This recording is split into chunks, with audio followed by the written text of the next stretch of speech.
الحمد لله رب العالمين والعاقبة للمتقين والصلاة والسلام على أشرف الأنبياء والمرسلين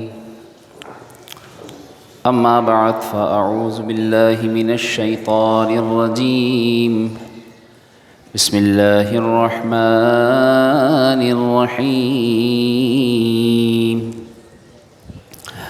قال الله تعالى في القرآن المجيد والفرقان الحميد يا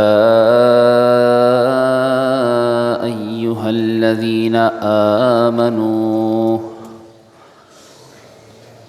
اتقوا الله وقال الله تعالى فاسألوا أهل الذكر إن كنتم لا تعلمون صدق الله تعالى مولانا الكريم وصدقنا رسوله النبي أمين كريم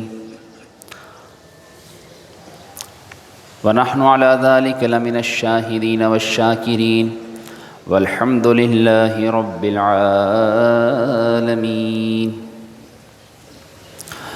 مولاي صل وسلم دائما أبدا على حبيبك خير الخلق كلهم هو الحبيب الذي ترجى شفاعته لكل هول من الأهوال مقتحم يا صاحب الجمال ويا سيد البشر من وجهك المنير لقد نور القمر لا يمكن الثناء كما كان حقه بعد از خدا بزرگ توی قصہ مختصر ہزار بار بشویم دہن ز مشک و گلاب ہنوز نام تو گفتن کمال بے ادبیست۔ حمد و صلاۃ کے بعد اللہ رب العالمین کا ہم شکر ادا کرتے ہیں کہ رب تعالیٰ نے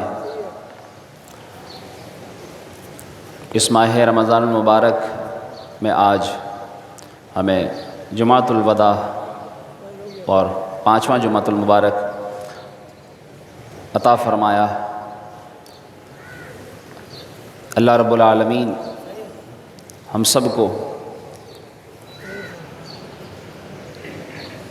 آج کے دن اپنی خاص رحمتوں سے حصہ نصیب فرمائے، اور درود و سلام ہوں اللہ کے آخری نبی محمد عربی صلی اللہ تعالیٰ علیہ وآلہ وسلم، آپ کی آل، آپ کے اصحاب، آپ کی ازواج پر، آپ کی امت کے اولیاء کاملین، علماء راسخین پر، مومنین و مومنات، مسلمین و مسلمات پر اللہ کی رحمتیں اور عنایتیں ہوں۔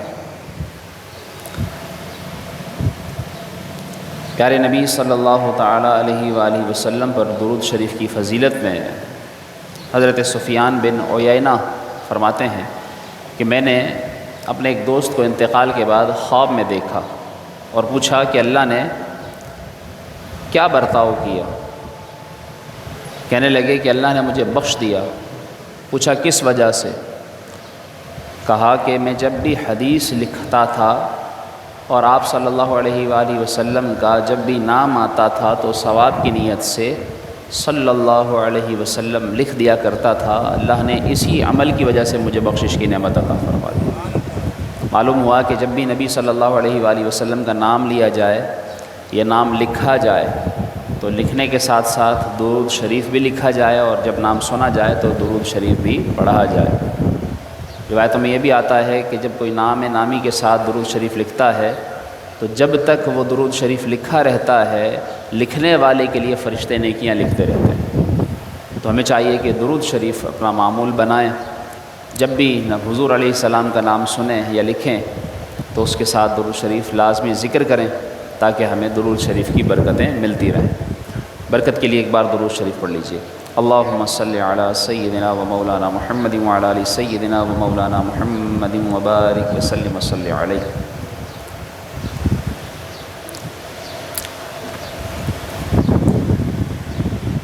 ہمارے معاشرے میں جہاں ہم خود بھی اور ہمارا معاشرہ ہماری ہی وجہ سے بہت سے تضادات کا شکار ہے۔ ہم جہاں سے چلتے ہیں وہیں واپس آ جاتے ہیں، اور ہم یہ سمجھ رہے ہوتے ہیں کہ ہم آگے بڑھ رہے ہیں، لیکن در حقیقت ہم پیچھے جا رہے ہوتے ہیں۔ اسی کو علماء نے لکھا ہے کہ یہ رجعت قہقرہ کہلاتی ہے۔ ہم ملک و قوم کی ترقی اور خوشحالی کے امیدوار اور خواہش مند ہیں، ایسے ہی ہم یہ چاہتے ہیں کہ ہمارے معاشرے میں ہمیں مثالی کردار کے حامل افراد دیکھیں، ہمیں دکھنے کو ملیں، ہم یہ آرزو کرتے ہیں۔ لیکن افسوس یہ ہے کہ ہم جیسا چاہتے ہیں اس چاہت کے مطابق جو تقاضے ہیں ہم ویسے تقاضے بھی پورے نہیں کرتے۔ اور یہ تضاد کس طرح پایا جا رہا ہے ہمارے درمیان، ہمارے معاشرے میں؟ مثال کے طور پر ہم چاہتے ہیں کہ ہمارے بچے باادب ہوں، ہماری اولاد اچھا روزگار کمائے، ہمارا معاشرہ نیک پرہیزگار متقی ہو جائے، لیکن افسوس کہ ہم نے اپنے ہی گھر کو، اپنے ہی گھر کے افراد کو، اپنے بیوی بچوں کو بے لگام آزادی دے کر خود اپنے گھر کا ماحول بگاڑ دیا ہے۔ تضاد یہ ہے کہ ہم چاہتے ہیں ترقی ہو، لیکن ہم بغیر تحقیق، بغیر علم کے، بغیر مطالعے کے، بغیر تجربے کے قیادت کے جوہر دکھانا چاہتے ہیں۔ دینی اور اخلاقی تربیت کے بغیر ہم چاہتے ہیں کہ ہمارے معاشرے میں صوفیہ پیدا ہو جائیں، اور بہت سارے ایسے تضادات ہیں کہ جو ہماری سوچ کے بالکل برعکس ہیں۔ چاہتے کچھ ہیں لیکن ہم کرتے اس کے بالکل برعکس ہیں، اور یہ ان گنت تضادات ہماری سوسائٹی میں، ہمارے گھروں میں عام ہو چکے ہیں۔ گویا کہ ہم یہ تضادات، یعنی جو آج کی گفتگو کا موضوع ہے وہ یہی ہے کہ ہم اگر ترقی چاہتے ہیں، اگر ہم بھلائی چاہتے ہیں، اپنے معاشرے میں اچھا رد عمل، اچھا رویہ اور ایک اچھا ماحول دیکھنا چاہتے ہیں، تو اس کے لیے ہمیں کچھ کرنا ہوگا۔ لیکن افسوس اگر ہم یہ تضادات باقی رکھ کے، یعنی تمنائیں اور آرزوئیں تو اچھی رکھیں لیکن کام ویسے نہ کریں، تو پھر گویا ایسی نیک تمنائیں اور آرزوئیں پالنے کا مطلب سیدھا سیدھا یہی ہے کہ ہم خود اپنے ہاتھوں سے کانٹے بچھا کر اور جو ہے وہ پھولوں کی سیج کی توقع رکھتے ہیں۔ ایک انگلش محاورہ ہے، as you sow so you shall you reap, یعنی جیسا بو گے ویسا کاٹو گے۔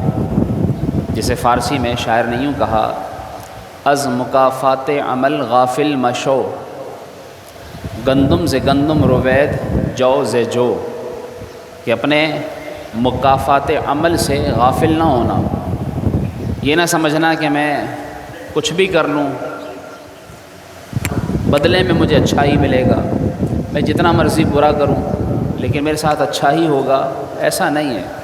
شاعر کہتا ہے کہ اپنے عمل سے ڈرو اور اپنے عمل کے مکافات، یعنی اس کے بدلے، اس کے انجام سے غافل نہ ہونا۔ کیوں؟ کیونکہ گندم بوئی جاتی ہے تو گندم ہی اگتی ہے، جو ڈالی جاتی ہے زمین میں تو جو ہی نکلتی ہے۔ اگر کوئی یہ سوچے کہ میں آم کی گٹھلی ڈالوں اور اس میں سے سیب کا درخت اگ جائے، ایسا نہیں ہوتا۔ ہمارے معاشرے کا افسوس یہ کہ اب یہی حال ہے۔ ہم یہ سمجھتے ہیں کہ بس صاف پانی آتا رہے، پیچھے سے جتنا مرضی گند ڈالتے رہیں، آگے ہمیں صاف پانی ملے۔ ایسا نہیں ہوگا۔ جب تک ہم برائی کا راستہ بند نہیں کریں گے یا اسے روکنے کی کوشش نہیں کریں گے، اچھائی کی توقع رکھنا، اچھائی کی امید رکھنا پھر ایک غفلت کے سوا اور کچھ نہیں۔ اور اس میں یعنی معاشرے کی بھلائی میں اور ان تضادات کو ختم کرنے میں سب سے بڑا ہاتھ یاد رکھیے کہ تعلیم و تربیت کا ہے۔ علم کا اور عمل کا بڑا زیادہ عمل دخل ہے۔ قرآن کریم میں اللہ تبارک و تعالیٰ نے علم والوں کے متعلق بڑی شان بیان فرمائی ہے۔ کیوں؟ اسی لیے کہ جو علم والے ہوں گے وہ علم کے ذریعے برائیوں کا راستہ روک دیں گے، جو علم والے ہوں گے وہ علم کے ذریعے بہتری کی طرف جائیں گے، جو علم والے ہوں گے وہ علم کے ذریعے اپنے قول اور فعل میں تضاد سے خود بھی بچیں گے اور دوسروں کو بھی بچائیں گے۔ لیکن جو علم والا نہیں ہوگا تو وہ جہالت کی زندگی گزارے گا، اور جہالت میں زندگی گزارنے کے ساتھ ساتھ اپنا اور اپنے ساتھ جڑے بہت سے لوگوں کا وہ نقصان کرتا چلا جائے گا، اور وہ ایسا ناقابل تلافی نقصان کر دیتا ہے کہ جس کا بسا اوقات ازالہ بھی ممکن نہیں ہوتا۔ اس لیے ہمیں علم کے متعلق کچھ غور و فکر کرنا چاہیے۔ قرآن کریم میں اللہ رب العالمین نے علم کے متعلق ارشاد فرمایا ہے، شہید اللہ انہ لا الہ الا ہو والملائکۃ واولو العلم، کہ بے شک اللہ رب العالمین نے خود یہ گواہی دی ہے کہ اللہ کے سوا کوئی معبود نہیں ہے، اور پھر اس کے فرشتوں نے، اور تیسرے نمبر پر ذکر فرمایا اور علم والوں نے، یعنی علم والے ہی حقیقی حق ادا کرتے ہیں اللہ تبارک و تعالیٰ کا اور اللہ رب العالمین کی توحید کا، اللہ رب العالمین کی عبادت کا، اللہ رب العالمین کے حقوق کا۔ علم والے ہی دراصل حق ادا کرتے ہیں۔ اللہ تعالیٰ نے ارشاد فرمایا، انما یخشی اللہ من عبادہ العلماء، اللہ کے بندوں میں سے اگر اللہ سے حقیقی معنوں میں کوئی خوف رکھتے ہیں تو وہ علم والے علماء ہیں، علم والے ہیں جو اللہ تبارک و تعالیٰ سے حقیقی ڈرتے ہیں۔ قرآن کریم میں اللہ تعالیٰ نے پھر نہ صرف علم والوں کی بلکہ علم والوں سے رجوع کرنے کا بھی ذکر فرمایا فاسألوا اہل الذکر، کہ علم والوں سے جو علم رکھتے ہیں، جو جانتے ہیں، اگر تم نہیں جانتے، ان کنتم لا تعلمون، اگر تم نہیں جانتے تو پھر ان سے سوال کیا کرو، ان سے پوچھا کرو۔ مطلب یہ کہ زندگی کا کوئی بھی پہلو ہو، کوئی بھی معاملہ ہو، کسی بھی زندگی کے مقام سے، کسی موڑ سے گزر رہے ہو، اگر تمہیں پتہ نہیں ہے تو پھر علم والوں سے سوال کر لیا کرو، تاکہ تمہیں علم والوں سے پوچھنے کی وجہ سے تمہیں اپنی زندگی کا وہ معاملہ آسانی سے گزارنے میں مدد مل جائے، تم آسانی سے وہ معاملہ نبھا لو، آسانی سے اس معاملے سے گزر جاؤ۔ اس لیے علماء فرماتے ہیں، قرآن کریم میں اللہ رب العالمین نے علم والوں کے متعلق فرمایا، وما يعقلها الا العالمون، کہ قرآن کو بھی اللہ تعالیٰ کی ذکر کردہ مثالوں کو بھی اگر سمجھتے ہیں تو وہ علم والے سمجھتے ہیں۔ معلوم ہوا کہ علم کی کتنی اہمیت ہے، اور نہ صرف ان چند آیات میں بلکہ رسول اللہ صلی اللہ تعالیٰ علیہ وآلہ وسلم نے بھی ارشاد فرمایا، آپ نے فرمایا علم حاصل کرو، کیونکہ علم حاصل کرنا اللہ کی خشیت، اسے طلب کرنا، عبادت، قرآن کا درس دینا، اس کی تسبیح، قرآن کے علم میں، حدیث کے علم میں یا دین کے علم میں بحث کرنا جہاد ہے، اور بے علم کو علم سکھانا صدقہ ہے، اور اس کی اہلیت رکھنے والوں تک اسے پہنچا دینا اللہ کا قرب حاصل کرنے کے برابر ہے۔ یعنی ایک علم ہے لیکن اسے مختلف اعتبار سے رسول اللہ صلی اللہ علیہ وسلم نے بیان فرما دیا کہ قرب پانا ہے تو علم سے جڑ جاؤ، اللہ رب العالمین کی خشیت حاصل کرنی ہے، اس کے قرب میں جانا ہے تو اللہ رب العالمین کے قرب کو پانے، اس کی خشیت پانے کے لیے علم سے جڑ جاؤ، اللہ کی عبادت کرنی ہے علم سے جڑ جاؤ، حتیٰ کہ اس کا ذکر کرنا ہے، اس کی تسبیح کرنی ہے علم سے جڑ جاؤ، اس کی راہ میں جہاد کرنا ہے علم سے جڑ جاؤ۔ حالانکہ دیکھیے اب جہاد بسا اوقات ہم اتنی آسانی سے نہیں پا سکتے، لیکن دیکھیے علم ایسا ذریعہ ہے کہ جس کے ذریعے انسان جہاد کو بھی پا سکتا ہے، یعنی جہاد کی برکتیں، جہاد کا ثواب حاصل کر سکتا ہے۔ حتیٰ کہ فرمایا کہ اگر کسی کے پاس مال نہیں کہ وہ صدقہ و خیرات کرے تو وہ علم حاصل کرے، اور علم حاصل کر کے سکھائے، اللہ تعالیٰ اس پر صدقے کا ثواب عطا فرمائے گا۔ اور فرمایا کہ یہ تمہاری تنہائی میں تمہارا غمخوار ہے۔ کتنے ایسے لوگ ہیں کہ جو تنہائی کے عذاب میں مبتلا ہیں، لیکن علماء فرماتے ہیں کہ کبھی عالم، کبھی علم والا کبھی تنہا نہیں ہوتا۔ علم کیوں؟ رسول اللہ صلی اللہ علیہ وسلم نے فرمایا کہ یہ تنہائی کا ساتھی ہے، یہ تمہارے خلوت کا ساتھی ہے، خوشی اور غمی میں تمہارے لیے سکون کا ذریعہ ہے، اور جب تم دوستوں میں بیٹھو گے علم کے ساتھ تو تم زینت کے ساتھ بیٹھو گے، اور تم اجنبی لوگوں کے ہاں بیٹھو گے اور قرابت داروں کے ہاں بیٹھو گے تو تمہیں علم ہی جنت کے راستے پر چلائے گا۔ اور اللہ تعالیٰ اس کے ذریعے، یعنی علم کے ذریعے، قوموں کو بلندیوں سے نوازتا ہے، اور انہیں نیکی اور بھلائی کے کاموں میں ایسا رہنما اور ہادی بنا دیتا ہے۔ علم والوں کے اللہ تعالیٰ ان کو ایسا رہنما اور ہادی بنا دیتا ہے کہ لوگ ان کی پیروی کرتے ہیں، لوگ اس کے پیچھے چلتے ہیں۔ کیوں؟ علم کی برکت کی وجہ سے۔ آپ صلی اللہ علیہ وسلم نے یہ بھی فرمایا، ہر خیر اور بھلائی کے کام میں انہی سے رہنمائی لی جاتی ہے۔ ان کے نقش قدم پر چلا جاتا ہے، ان کے اعمال و افعال کی اقتدا کی جاتی ہے، ان کی رائے یعنی علم والوں کی رائے حرف آخر ہوتی ہے۔ فرشتے علم والوں سے دوستی کو اچھا سمجھتے ہیں، کتنی بڑی بات ہے۔ فرشتے بسا اوقات لوگ جو ہے وہ اپنی زندگی کے اندر ایسے کام کر رہے ہوتے ہیں کہ لوگ ان کے پاس بیٹھنا پسند نہیں کرتے، ان کے پاس آ کر اپنی کوئی بات کرنا انہیں مناسب نہیں لگتا، ان کا ساتھ انہیں اچھا نہیں لگتا، ان کا کیا ان کے بچوں کے پاس بھی لوگ ان کو نہیں بیٹھنے دیتے، کیوں؟ ان کے کرتوت ایسے ہوتے ہیں۔ لیکن جو علم والا ہوتا ہے لوگ خود بھی اور اپنی اولاد کو بھی کہتے ہیں کہ ان کے ساتھ تعلق رکھا کرو، ان کے ساتھ اٹھا بیٹھا کرو، تو ان کی دوستی دنیا والے کیا فرشتے بھی مرغوب جانتے ہیں کہ چاہتے ہیں کہ ان کے ہاں وہ بیٹھے رہیں۔ اور فرمایا فرشتے انہیں اپنے پروں سے چھوتے ہیں، ہر خشک و تر یہاں تک کہ سمندر کی مچھلیاں، کیڑے مکوڑے، خشکی کے درندے اور جانور، آسمان اور ستارے سب علم والوں کی مغفرت طلب کرتے ہیں، اللہ رب العالمین سے دعائیں مغفرت کرتے ہیں ان کے لیے۔ اور فرمایا اس لیے کہ علم اندھے دلوں کی زندگی ہے، تاریک آنکھوں کا نور ہے اور کمزور بدن کی قوت ہے۔ بندہ علم کے ذریعے لوگوں کے مراتب اور بلند درجات تک جا پہنچتا ہے۔ جو لوگ عبادتیں کرتے ہیں، ریاضتیں کرتے ہیں، وہ درجات پاتے ہیں، وہ اللہ کی بارگاہ میں مقام پاتے ہیں، لیکن اللہ تبارک و تعالیٰ علم والوں کو ان جیسے درجات عطا فرماتا ہے۔ علم میں غور و فکر کرنا، ہم دیکھیے روزے رکھتے ہیں نا، کتنی مشقت اٹھاتے ہیں، صبح سے شام تک بھوکے رہتے ہیں، لیکن علم والوں کے متعلق فرمایا علم میں غور و فکر کرنا اللہ تبارک و تعالیٰ اس علم والے کو روزے رکھنے والے کے برابر ثواب عطا فرماتا ہے۔ فرمایا اسے پڑھانا، قرآن کو، علم کو، دین کے علم کو سکھانا، فرمایا اللہ رب العالمین کی بارگاہ میں رات بھر کھڑے ہونے سے بھی بہتر ہے۔ قرآن کریم کو سکھانا، قرآن پڑھانا، علم پڑھانا رات کے قیام کے برابر ہے۔ علم کے ذریعے ہی اللہ تعالیٰ کی عبادت اور فرما برداری ہوتی ہے، اسی سے توحید، ورع اور تقوی ملتا ہے۔ علم کے ذریعے ہی اللہ تعالیٰ صلہ رحمی کی توفیق عطا فرماتا ہے۔ فرمایا علم امام ہے اور عمل اس کا تابع ہے۔ علم نیک بخت لوگوں کے دلوں میں ڈالا جاتا ہے۔ فرمایا گیا کہ علم نور ہے اللہ کا، اور اللہ تبارک و تعالیٰ علم اپنے نیک بندوں کو عطا فرماتا ہے۔ اور فرمایا کہ جو گناہ گار، جو معاصی ہوتا ہے، جو گناہ گار ہوتا ہے، جو بدبخت ہوتا ہے، اسے علم سے محروم کر دیا جاتا ہے۔ آپ صلی اللہ تعالیٰ علیہ وسلم نے ارشاد فرمایا، کتنی پیاری حدیث پاک، کتنی طویل حدیث پاک، اور اس میں دیکھیے کتنے فضائل رسول اللہ صلی اللہ علیہ وسلم نے ارشاد فرمائے۔ آپ صلی اللہ علیہ وسلم نے فرمایا جو شخص علم کی طلب میں کسی راستے پر چلتا ہے تو اللہ تعالیٰ اس کے لیے جنت کا راستہ آسان فرما دیتا ہے۔ آپ نے فرمایا جو شخص طلب علم کے لیے گھر سے نکلتا ہے جب تک واپس نہیں جاتا وہ اللہ کی راہ میں ہوتا ہے، اگر وہ اس راستے میں انتقال کر جائے تو اللہ تبارک و تعالیٰ اسے شہادت کا رتبہ عطا فرماتا ہے۔ اللہ تعالیٰ کے محبوب صلی اللہ علیہ وسلم نے ارشاد فرمایا جس کے ساتھ اللہ بھلائی کا ارادہ کر لے اللہ تعالیٰ اسے دین کی سمجھ عطا فرما دیتا ہے۔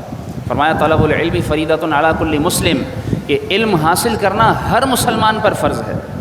اب دیکھیے ان تمام اقوال احادیث کی روشنی میں اور اتنی پیاری پیاری فضیلتوں کے باعث ہم کیا کر رہے ہیں، ہمیں کیا سوچنا چاہیے، ہمیں کیا کرنا چاہیے۔ یاد رکھیے کہ علم اللہ رب العالمین کے قرب کا ذریعہ ہے۔ علم کے ذریعے ہم اللہ تبارک و تعالیٰ کا قرب حاصل کر سکتے ہیں، اور علم حاصل کیا جاتا ہے سب سے پہلے سماعت سے، سن کر۔ علم کے علماء نے درجے بیان کیے ہیں، فرمایا گیا کہ علم کا پہلا درجہ ہی یہی ہے کہ انسان خاموشی سے سنے۔ سننا، سماعت کو علماء فرماتے ہیں کہ یہ دراصل دماغ اور دل تک جو جتنے بھی احساسات، جو خیالات، جو تاثرات، جو تحریکات جو پہنچتی ہیں، یہ روٹس ہیں، گویا یہ راستے ہیں، اور ان راستوں میں سے ایک راستہ ہماری سماعت بھی ہے۔ اس لیے قرآن کریم میں اللہ تبارک و تعالیٰ نے فرمایا فجعلناہ سمیعا بصیرا، کہ اللہ فرماتا ہے کہ ہم نے انسان کو آنکھوں والا اور سننے والا بنایا۔ علماء لکھتے ہیں کہ اگر تم ان کے ذریعے اچھا سنو گے، ان کے ذریعے اچھا سیکھو گے تو اللہ تبارک و تعالیٰ تمہارے دلوں میں بھی اچھے خیالات عطا فرمائے گا۔ لیکن افسوس یہ ہے کہ آج ہم نے جس طرح علم کے جتنے ذرائع ہیں ان کو ترک کر دیا، کتابیں پڑھنا ہم نے چھوڑ دی، تحقیق کرنا ہم نے چھوڑ دیا۔ ہم اپنے اسلاف کو دیکھیں کہ انہوں نے کس طرح علم کی خدمات سر انجام دی، ان کے کتنے بڑے بڑے کارنامے علمی دنیا میں موجود ہیں، لیکن افسوس ہمارا معاشرہ آج بظاہر جو ہے وہ یونیورسٹیز، کالجز، اسکولز کی تعداد کی بھرمار ہے، جگہ جگہ گلی گلی کے کونے پر جو یہ موجود ہیں، لیکن افسوس وہاں اگر علم ہے تو وہ ناقص علم ہے، تو وہ ایک مغربی نظام تعلیم کے مطابق کہ جسے ہمارا اسلام بھی رد کرتا ہے۔ اور پھر اگر وہاں علم ہے بھی جو تھوڑا بہت، تو پھر وہاں عمل کا فقدان ہے، وہاں تربیت کا فقدان ہے، کہ جو علم کے ساتھ ساتھ بہت ضروری ہے، لیکن افسوس کہ ہمارے معاشرے میں جتنی بظاہر درس گاہیں اسکولز، کالجز، یونیورسٹیز کی صورت میں، انسٹیٹیوٹس، کوچنگز کی صورت میں بڑھتی جا رہی ہیں، افسوس یہ کہ اتنی ہی بے عملی بڑھتی چلی جا رہی ہے۔ بچہ اسکول جاتا ہے بجائے سدھرنے کے بگڑ کر آتا ہے، بچہ کالج جیسے جیسے وہ آگے بڑھتا جاتا ہے، جیسے جیسے اس کی منزلیں آگے بڑھتی ہیں، وہ جیسے جیسے بڑا ہوتا جاتا ہے، جیسے جیسے بظاہر اس کی کلاسز بڑھتی جاتی ہیں، لیکن افسوس یہ کہ وہ عمل میں اور پیچھے ہوتا چلا جاتا ہے۔ نوجوان جب تک وہ بچہ ہوتا ہے، جب تک تو کچھ نہ کچھ ماں باپ کی سن رہا ہوتا ہے، جیسے وہ کالج کا منہ دیکھتا ہے ماں باپ کا نافرمان ہو جاتا ہے، جیسے ہی وہ یونیورسٹی کا منہ دیکھتا ہے بے حیا بن کر کھڑا ہو جاتا ہے۔ تو کیسا وہ علم سیکھ رہا ہے اور ہم اس پر کیا کر رہے ہیں؟ کیوں؟ کیونکہ علم کے جتنے ذرائع ہیں، جن میں سے ایک سماعت ہے اور ایک بصارت ہے۔ علماء لکھتے ہیں کہ دراصل افسوس یہ ہے کہ آج ہم نے علم حاصل کرنے کے ان ذرائع کو بھی ہم نے آزاد چھوڑ دیا ہے، ہم نے ان کے اوپر کنٹرول چھوڑ دیا ہے، اور ہم نے اپنے بچوں کو ماڈرن بننے، ترقی کرنے، پیسہ کمانے، اپنا اسٹیٹس بنانے کا ہم نے ذہن دیا ہے، اور ان کو بس ہم نے ایک ہوس دے دی ہے کہ بس اپنا نام، عزت، شہرت اور بس اپنا اسٹیٹس بناؤ، اور ان کو دین کے علم سے ہم نے دور کر کے رکھ دیا ہے۔ علماء لکھتے ہیں کہ ہمارے ہاں جو سب سے بڑا کردار ہے بچوں کی تعلیم و تربیت میں، وہ ماں باپ کا ہے، جو بڑا کردار ہے وہ استاد کا ہے، لیکن افسوس وہ ایسے بے عمل ہوتے ہیں کہ جب ان کا اپنا عمل اچھا نہیں ہوتا تو ان کی اولاد بے عمل بنتی ہے، علم سے دور رہتی ہے۔ ہمارے ہاں تو جب ہم یہ دیکھیں گے، یہ کریں گے کہ جب بے حیائی کی چیزیں دکھائیں گے تو پھر کیا شرم و حیا کی ہم توقع رکھ سکتے ہیں؟ اپنے دین، ثقافت اور تہذیب سے جب ہم نابلد لوگوں کو کھڑا کریں گے تو ان سے کوئی ہم توقع کر سکتے ہیں؟ فضول اور لا یعنی کاموں میں ہر وقت کھیل تماشوں میں لگے ہوئے لوگوں سے، جو ہر وقت اس طرح کے کاموں میں مگن ہوں، کیا ہم ان سے کسی طرح کی کوئی امید رکھ سکتے ہیں؟ علماء لکھتے ہیں کہ اعلیٰ علمی کارنامے اور علمی کام کیا ایسے لوگوں سے ان سے متوقع ہے؟ ہرگز نہیں۔ جو لوگ اداکاروں، فنکاروں، کھلاڑیوں کو آئیڈیل سمجھیں اور پھر وہ یہ سمجھیں کہ ہمارے نوجوان قومی ہیرو بن جائیں گے، علمی ہیرو بن جائیں گے، ہرگز ایسا نہیں ہوگا۔ اسلاف سے، تاریخ سے، جغرافیہ سے جو نابلد ہوگا وہ کیسے کوئی تاریخ ساز کردار ادا کر سکتا ہے؟ جو علم و ہنر سے آشنا نہیں ہوگا وہ کیسے کوئی ایسا روشن کردار پیش کر سکتا ہے کہ جسے لوگ دیکھیں اور اس کی مثالیں پیش کریں؟ ہرگز نہیں۔ نت نئے فیشن پر ہم مر مٹتے ہیں، اپنی قوم کو ہم نے فیشن کے پیچھے لگا دیا ہے، تو پھر ان سے ہم کیسے ہم یہ توقع رکھ سکتے ہیں کہ ان سے ہم اپنے ہی گھروں کی عزت کا تحفظ کروا سکیں؟ ہرگز نہیں۔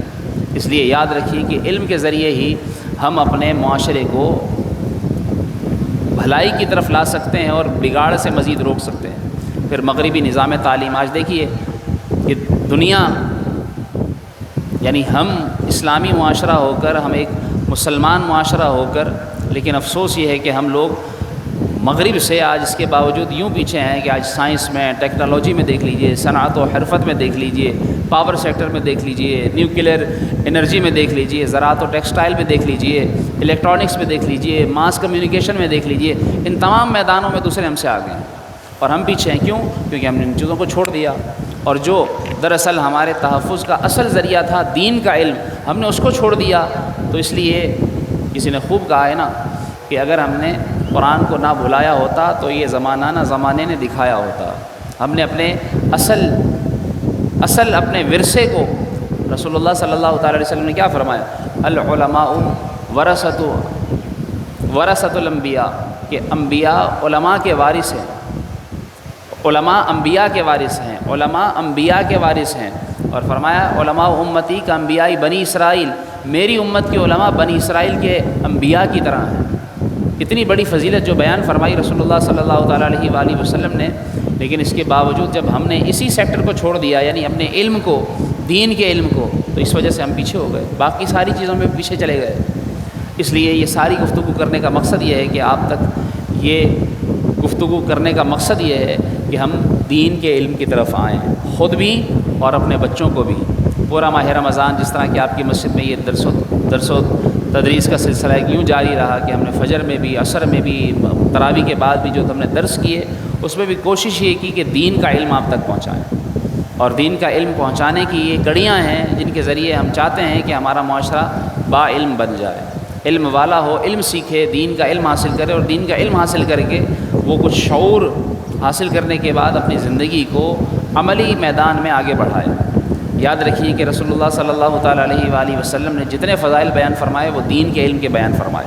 ہم دنیاوی تعلیم پر تو اپنے بچوں کی بہت توجہ دے رہے ہیں، ان کو 3 سال کی عمر سے ہی ہم اسکول لگا دیتے ہیں، ان کو پڑھاتے ہیں 3 سال ارلی ایجوکیشن، اس کے بعد پھر میٹرک تک 10 سال 13 سال یہ، اس کے بعد پھر مزید اگر وہ انٹر کرے، گریجویشن کرے، تو اس طرح 16 سالہ تعلیم تک، 18 سالہ تعلیم تک اس کو لے کر جاتے ہیں۔